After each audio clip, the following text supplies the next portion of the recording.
What is up, guys? So yesterday there was an event called CW Upfronts, which is an event that the CW holds, I think, every year, where they make all the announcements about their network. This time around there were a lot of announcements about the Arrowverse, which obviously pertains to this channel and this video as well. I'll go over all the announcements I was able to find, as well as there was a trailer that was released that I will talk about in a little bit. I won't break it down, but I will talk about it in this video. So first and foremost, there was a schedule change going into the next season, where both Supergirl and Batwoman are going to be on Sunday, while The Flash and Arrow are going to be on Tuesday. I don't think Legend of Tomorrow is going to air in the beginning of the season or something, and it's probably going to begin in the mid-season, like in January. But as for these four shows that are going on right now, that is the deal, which kind of sucks for this channel, because that means that I will have to choose basically which to review, Arrow or The Flash, or choose which to review the next day, and the other one I'll have to review the day afterwards, which means that if I choose Arrow, which I probably will, means that Arrow will come out, the review will come out the day after the episode, while the review for The Flash will come out 2 days after the episode, which I really do not like that, but that is the situation we're going into next season, where Arrow and The Flash are going to air on the same exact day, at least until Arrow ends in December. So the second thing I'll talk about is an announcement that actually caught me off guard. I did not expect this at all, and that is a new TV show is coming to CWC, so not CW, and you probably shouldn't expect it to be very good. The CWC shows in the past, like Vixen, Freedom Fighter the Ray, and even Constantine City of Demons, they're not good because of the extremely limited screen time that they have. They're each 6 minutes long, or they each 6 episodes, which are each 6 minutes long, which in total is 36 minutes, which is less an entire one episode of a regular episode of the Arrowverse or a CW show. So in turn, they're not very high quality, and they don't really end well at all. I thought Vixen was fine, but definitely not good. Freedom Fighters of the Ray I thought is horrible, and Constantine City of Demons, while good, is definitely not great, and it's not even set in the Arrowverse. So as for the announcement, they announced a new CW seed show called Deathstroke. Now, there's no confirmation about whether this is the Arrowverse's Deathstroke, so whether he's in the continuity of the Earth 1 Arrowverse or played by Manu Bennett, the actor who played Slade Wilson in Arrow or on Arrow, there's no confirmation on that. I would definitely hope so, as Deathstroke is probably the #1 character in the Arrowverse that people wanted to see a spin-off show. For me, he's actually #2 right behind Superman, but I definitely would love to see a Deathstroke show going forward, and it seems like we're kind of getting that, but in kind of the worst way possible, as not only is it animated, and don't get me wrong, I like animated shows a lot, but I would rather watch a live-action show based off Deathstroke than an animated show, especially because I think in live-action they could do a lot more with the character. At least it would be cooler. And also, again, no confirmation about whether or not it is even the same Deathstroke as the Arrowverse. Based off this photo that we got, it doesn't really look like it, because his design, the design of his costume, is not the same. It's very different from the Arrowverse, and it doesn't confirm that he's not in the Arrowverse. It doesn't confirm that this show is not going to be part of the Arrowverse, because they can definitely change his costume, but I just think that based off the fact that they haven't released a Arrowverse CW seed show since 2017 with Freedom Fighters the Ray, and now we're going into late 2019, I just don't see it as a huge probability that this Deathstroke show is in the Arrowverse, but I really hope it is, because I love the Deathstroke character, although in the comics, also in the Arrowverse, and we know about him a lot more than if they introduced a new version of that character. So if this is a actual spin-off show from Arrow, and hopefully it's a lot longer and better written and better animated than most CW seed shows, then if that is true, then I am very excited for this animated show. If it is a typical CW seed show and also not connected to the Arrowverse, then I'm still interested, but not nearly as interested as I would be for a straight-up animated show about Deathstroke that is set in the Arrowverse.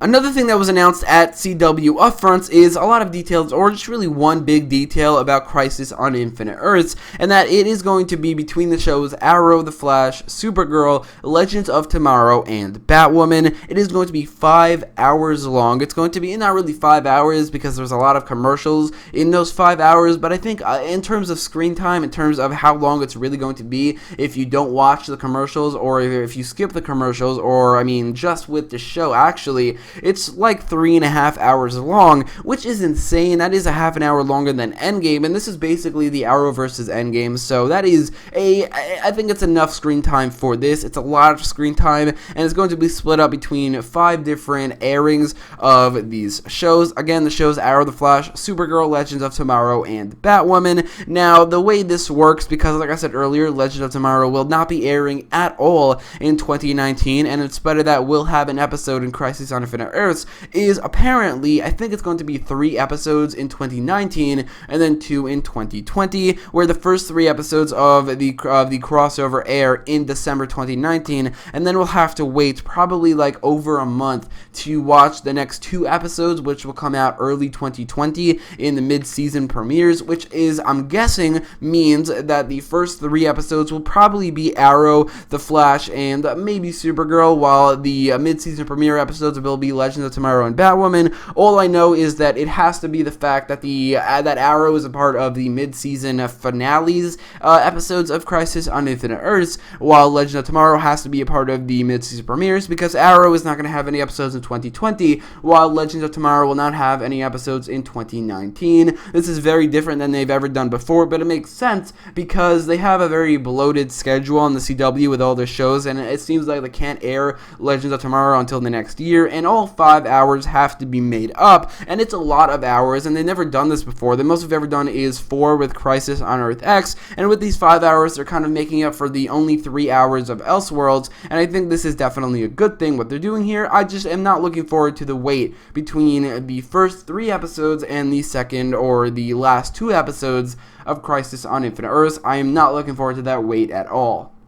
So that brings me to the Batwoman trailer that was released yesterday, and before I talk about the actual trailer, I want to talk about easily the most interesting thing about the trailer, which is that we saw the bat suit for the first time. This suit is definitely not my favorite suit I've ever seen. I don't think it looks amazing, but it definitely is a suit that I would not mind being the suit of Batman in this universe. I think the cowl looks awesome. I mean, I don't know what a human being would look inside of that, but it looks like a great cowl, better than usual. I think that a lot of the costume looks really good. I really like the logo. It's just that it feels like the torso area looks very rubbery, which I don't like that, and the black is just all black, which I also don't love that either. For a bat suit, I'd much rather it be the whole thing would be gray, while the symbols and the cowl and cape is black, very similar to the bat flag costume in Batman vs Superman. But again, I would not mind it if we actually saw a Batman in this costume, because it's definitely not a bad costume at all. It's actually pretty good, especially for the fact that nobody's going to be wearing this,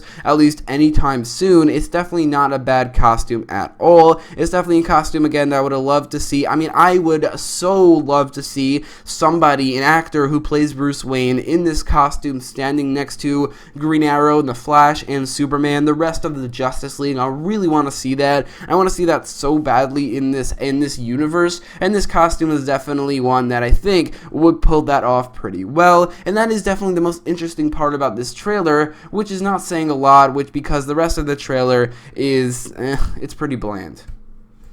So this trailer it's not good. It's not a good trailer at all. I mean, look at the dislike to like ratio on the CW's YouTube channel on this trailer. It's not a good ratio at all, because this is not a good trailer. I totally see why so many people disliked it. In fact, right now I'm going to dislike it as well, because it's bad. It looks really, really bad, and I don't think it's because of the editing of the trailer, which is pretty bad. I don't think it's because of the way they shot everything in this trailer. I think it's because the show is going to be a bad show. I have like 100% certainty that this is going to be the next Supergirl, where it starts off terribly. The first season is probably going to be full of feminism and social justice warrior bullshit, and having to compare the woman to the man, which they do not need to do, and probably having to put Batman down to elevate Batwoman like they did with Superman and Supergirl, and I don't really seeing it ever getting out of that bubble unless they introduce more Bat family members. Honestly, I'm probably not going to watch this show. It looks really bad. It does not look like it's going to be an interesting show. It looks really bland. The fighting looks bad. The main actress is one of my least favorite actresses in Hollywood, and Ruby Rose.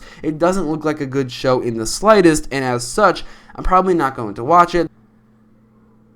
There are a couple things I like about, not really this trailer. I mean, there's one thing in this trailer that I like, but about the show in general. For one, I do really like Batwoman's costume, both the prototype costume we see in the trailer as well as her Elseworlds costume. I think that her Elseworlds costume, which we probably will see in episode 2 and going forward, is one of the best costumes in the Arrowverse, and I definitely think that is one part of the show that is good. Another one is the music that we heard in Elseworlds is epic. It's so good. The music we heard in Elseworlds when Batwoman appeared, basically her theme that I really hope they incorporate into this show.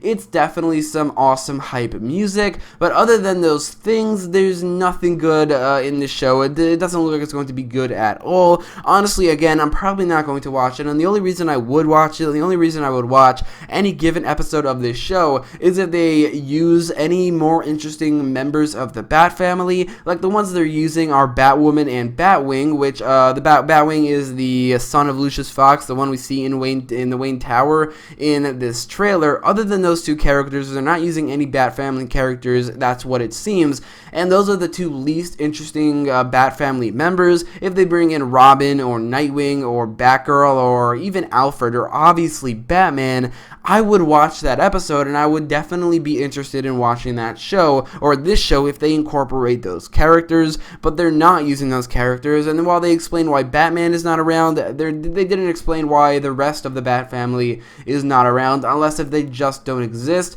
Maybe Batman in this universe never had a Robin, maybe Alfred died or something, and maybe Batgirl never became Batgirl either. I don't know, but I think that if they want this show to succeed, they definitely needed to bring in more Bat family characters to kind of distract from the overall mediocrity and maybe even horribleness of the look of this show, because even aesthetically it doesn't look very good. It looks very boring in the colors, it looks very bland, it looks very uninteresting, and as such I probably will not be watching this show unless if they incorporate the more interesting major members of the Bat family. And another thing is, it kind of bothering me in this trailer and in this world, it seems like the Batcave is underneath the Wayne Tower, which really bothers me. I don't know why they did that. I mean, the Batcave is typically under Wayne Manor, not under Wayne Tower, which, I don't know, it's a small change, but honestly, it's not really a small change. It's kind of a big change, and I don't like that they did that,